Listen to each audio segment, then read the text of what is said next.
the deception of following the crowd, the test in your deen, the test in your values. Allah subhanahu wa ta'ala starts with this because most people will be tested by this, by the pressure, the social pressure around them. And the least people will be tested by power. How many of us have ever experienced power? We all experience it to limiting levels, but all of us experience the pressure from the world around us. The story of 7 young men, or 8 young men, or 6 young men. We'll come to that in a moment.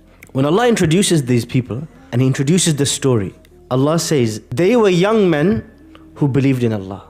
Usually Allah starts by saying, they were believers who were also young men.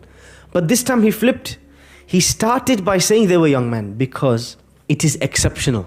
It is not likely, not normal, not usual for a young person with all their distractions and their energies and their temptations. It is unusual for them to stand up for what's true and stand up for their values. Allah subhanahu wa ta'ala respects that. He knows it's hard.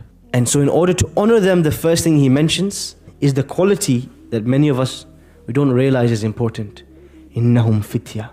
Even though they were young, آمَنُوا بِرَبِّهِمْ, they had firm certainty in Allah. وَزِدْنَاهُمْ هُدًى. Whoever begins to take the effort towards Allah, despite whatever is around them, Allah subhanahu wa ta'ala is going to make things easy for them. These young men live in a society, a pagan society, a society where people don't worship Allah and they don't live by the values of monotheism, the values of justice, the values of fearing Allah, the values of mutual harmony, the values of respect. They don't live by these values. They live by different values. What are these young men supposed to do? The way we know a young person usually is a young person goes with the flow. They're pressured easily. They don't like to stand up for what's right. They don't like to be different from everybody else.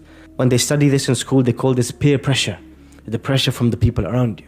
Because young people are molded by their environments.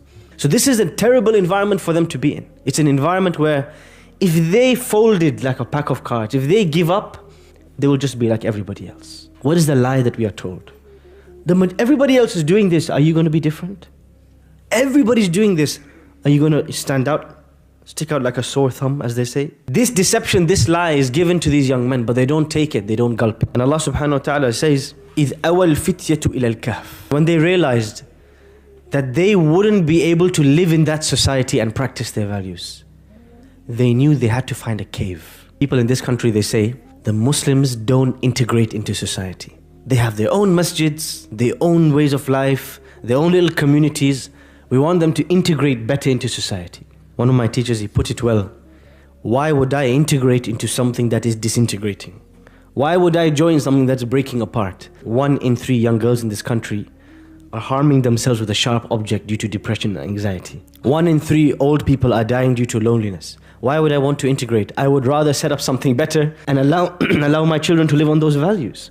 And so this is the thing, these young men, they don't integrate, they don't assimilate, they don't lose their values. They say, no, we're going to find a cave, a safe place, and we are going to live there upon our values. One of the important points we learn about these young men, these young people, is they were united. When you have a terrible environment, an environment of polytheism, of the worst values, of prostitution, of smoking, of etc., etc., etc., you don't have the luxury to be divided. To be divided is a luxury. To have the luxury to have a conversation and say, you know what, you're praying this way, I should be praying that way, why did you do this? What? You don't have the luxury. You know, in situations like this, when the Palestinian conflict is taking place, Muslims are united on this matter. And you don't see them getting distracted by small things. Because they say, look, there's a bigger problem at stake, let's focus on this, so they unite. But if we are to be divided, this is where, when you have such a pressuring environment, you will break internally. You will lose your younger generation. They were together. إِذْ أَوَى الْفِتْيَةُ إِلَى الْكَهْفِ. They find a cave. They plan strategically. One thing very important about these young men, when they are in that environment where they are the minority of the minority, they plan everything meticulously and carefully. First example of that, they go looking for a safe place where they can't be found. A cave far from these people. Second thing, when they wake up, the first thing that is said, how long have you been sleeping for? What time is it? They're aware of their surroundings. They're not dubious, they're not lost. They're aware exactly what's happening around them. It's very important for young people in this country and in any country to be aware of politics, to be aware of history, to be aware of the law, to be aware of what's going on. so that you can plan carefully. How do I preserve my values? He says, one of them says to the other, go and look for food. وَلْيَتَلَطَّفْ, be careful, be alert, be cautious. وَلَا يُشْعِرَنَّ بِكُمْ أَحَدًا, nobody should know where you're going. If they find you, they will do this to you. They might stone you to death. They might criminalize, they might legally prosecute you. And then finish, the game will be over. So this planning element is very important. Many times Muslims, we say, نتوكل على Allah, we just trust Allah. This means, in plain English, we're going to do something with no planning. You park the car, double yellow lines. You say, brother, double yellow lines, tawakkal ala Allah. No, brother, this is tawakkal ala Allah, parking on double yellow lines. You wake up, you just, hey, brother, maybe you should apply for a job. No, tawakkal ala Allah. Oh, the bird's going to come and drop the money on the doorstep. This idea of tawakkul ala Allah, this is an abuse of tawakkul ala Allah. It's an insult to this word. Tawakkul is to take all of the means, to plan, to strategize, and then you say, now I trust Allah.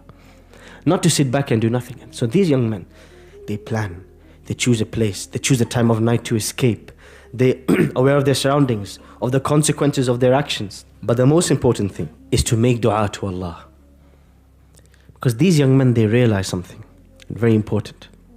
No matter how many they are, and no matter how many means they take, if Allah does not will it, it will not happen. When they reach this cave, the first thing they do is they make dua. رَبَّنَا آتِنَا مِن لَدُنْكَ رَحْمَةً. Oh Allah, grant us mercy from yourself. وَهَيِّئْ لَنَا مِنْ أَمْرِنَا رَشَدًا. And guide us, because we don't know exactly where we are going. So Allah blesses them. Allah looks after them. But He looks after them in a way they never